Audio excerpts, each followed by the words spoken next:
I'm Julie. I'm going to be showing you some pelvic floor and core exercises. So the things you're going to need is a ball or something that resembles this, so like a cushion or a rolled up pillow. You'll need a band, something like this would be great. A long band like this, and if you have one, a stick. So something like this, it could be a mop or a broom or something along those lines. So these are the bits that we're going to need. What we're going to do is start with a really simple but very effective base move, which is a breath pattern. And all I want you to think of is taking a lovely full breath in, and as you breathe out, we're going to visualise lifting up the pelvic floor muscles. Now, there's lots of different ways we can think of this. For me, I like to think of a jellyfish. So I imagine a jellyfish travelling through the sea, and it breathes, as you breathe in, it sort of opens out. As you breathe out, it draws upwards. So it goes breath in, breath out. And that's what we're thinking of our pelvic floor doing, is pulling upwards. Some people like to think of engaging the pelvic floor and moving up a lift. So going up level 1, level 2, level 3 and so on. So think of whatever it makes you, whatever helps you think of your pelvic floor lifting upwards as opposed to clenching. Lying down, there's lots and lots of options, and with any exercise there's always a lovely progression and a regression as we need it. So our simplest option would be lying on the floor with our feet against a wall or elevated on the sofa or a chair or such like. For today I'm going to do it with my feet flat on the floor. So we come to this position here and we lie ourselves down, nice and relaxed with the neck and the shoulders. And if you pop your hands on the lower part of your belly, we're going to think of taking a full breath in, so the breath is going to come down towards our hands. As you breathe out, we're going to think of that jellyfish and think of lifting up the pelvic floor muscles, pulling them upwards, still breathing out, until we run out of a natural breath. So I'm going to use my hand as if it's my pelvic floor, so you have an idea. So it goes breath in. As you breathe out, lifting the pelvic floor muscles up, so feeling that back passage engage, front passage engage, and then once you run out of natural breath, we're going to lower back down.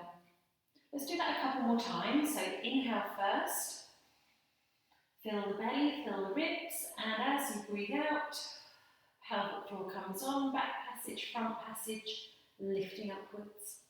If you keep going with that, a nice breath in, you may find as you do that breath out, you start to feel your belly muscles engage, so a little ripple underneath your fingertips, you can feel your tummy switching on, you may even feel the muscles around your back switching on.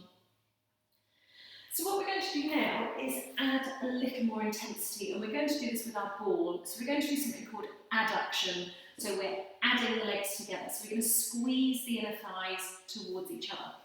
So let's give it another go. It goes breath in. As you breathe out, squeeze the ball, lift the pelvic floor, feel that back passage and front passage come on until you run out of a natural breath, and then let go. It's really important after each breath and each repetition of this that we relax the pelvic floor muscles, we relax the belly. Let's go again. Inhale. As you exhale, gently squeeze and lift the pelvic floor. Relaxing through the ribs as you do so, and then let go. Relax everything. Once more, breathing in. As you breathe out, gentle squeeze of the ball, keep breathing out, try not to hold that breath, keep lifting up through the belly, feel a little switch on in the belly muscles, and then relax. Then we can add another layer on, so if we grab hold of our long band, we're going to take quite a short hold with this, and we're going to take a pull of the band. Now with this, we're not thinking of working the arms, like having this big reverse fly kind of position. We're thinking of creating a little tension, so building up a little intra-abdominal pressure so that our muscles need to overcome that pressure and become strong. So let's put it down again. So a little one for the brain now, so it goes breath in. As we breathe out, squeeze the ball, lift the pelvic floor and pull the band. Now don't worry if when you first start doing these, you forget about the breath, or you forget about the knees, or you forget to lift your pelvic floor. It will come with practice, so keep persevering. So inhale, As you exhale, gently squeeze the ball, lift up through the back passage. If you can, engage the belly muscles and then pull with the band. Now this should feel a little more intense. Intense for our brain, yes, but also a little bit more intense for our pelvic floor. It should feel like we're getting a bit more feedback. Breath in and breathing out. Lifting up the pelvic floor, engaging the belly, and then relax. Okay, with regards to numbers of exercises, I would always say around about 5 is wonderful, but we always go for quality over quantity. So if you get into 3 and you're finding you're kind of losing your concentration or you're losing that connection, then stick at 3. Come back and have another go a little bit later on. This time around we're going to have a look with our band, our little mini band like this. And what we're going to do this time is called abduction. So we're pushing or abducting the legs away from each other. So this time you're going to pop your feet inside the band, bring it all the way up so that it's up past the knee, so we're not onto that kneecap. From here we're going to lie ourselves down.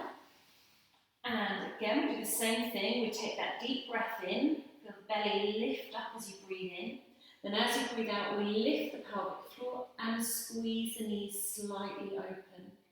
We're not taking them into a big froggy position, we're just trying to create some outward pressure. Once you're done, relax and let the pelvic floor switch off. And let's do the same thing again, breathing in. As you breathe out, lifting the pelvic floor, feeling that back passage rising up, front passage rising up, a little connection in the belly, and then relax. Once more, breath in, and then breathing out, gentle pull of the band, and release. Now we can add another little layer on now, and here comes our stick. So what we're going to do with our stick is pull apart, but keep our hands still, so it looks like this. You might even pull the face with it as well. So you're going to go breath in, let's lie down, pop the arms up above chest height. You take that breath in, breathing out, pull at the band, pull at the stick, lift the pelvic floor, and then relax. So for those of you who manage that coordination, you can feel this is quite a lot more intense now. So let's go again, breath in.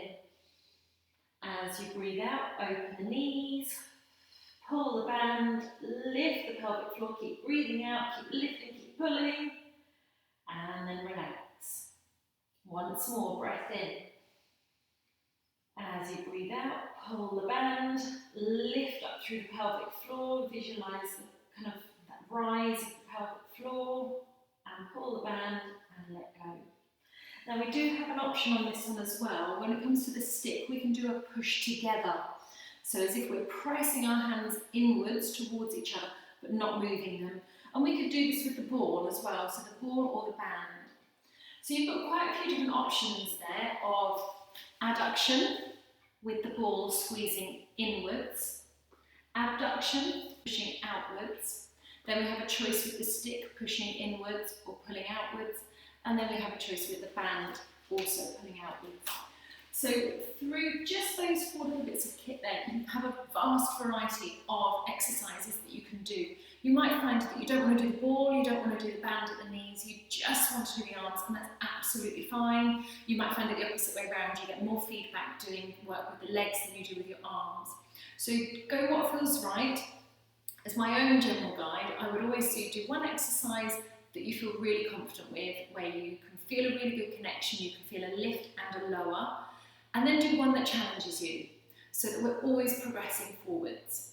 Once you've done your exercises, we'll do maybe kind of 2 or 3 variations of those for 5 repetitions.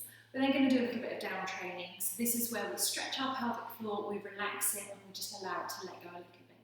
One of my favourites is our cat and cow. So if we come round onto all 4s, pop our hands underneath the shoulders, hips directly above the knees, and then from here we rise up through the chest, curving through the spine, and then as you push backwards, you're going to think of pushing the bottom cheeks apart.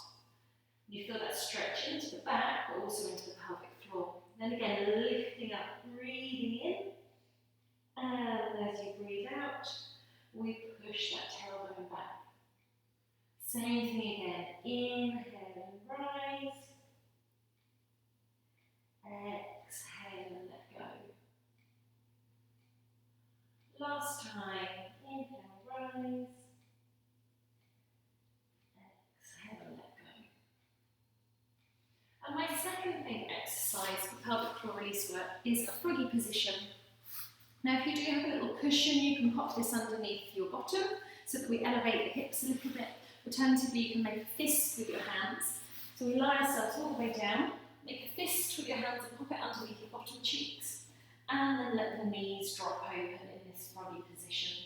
If you find this uncomfortable on your hands, you can just simply move them out of the way and just enjoy the froggy position.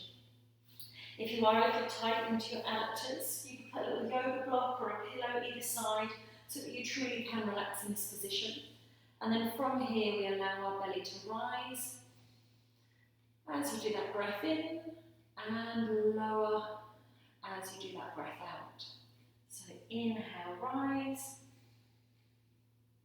Exhale and soften. And as you do so, try and feel the pelvic floor muscles relaxing. Inhale, rise. Exhale and soften.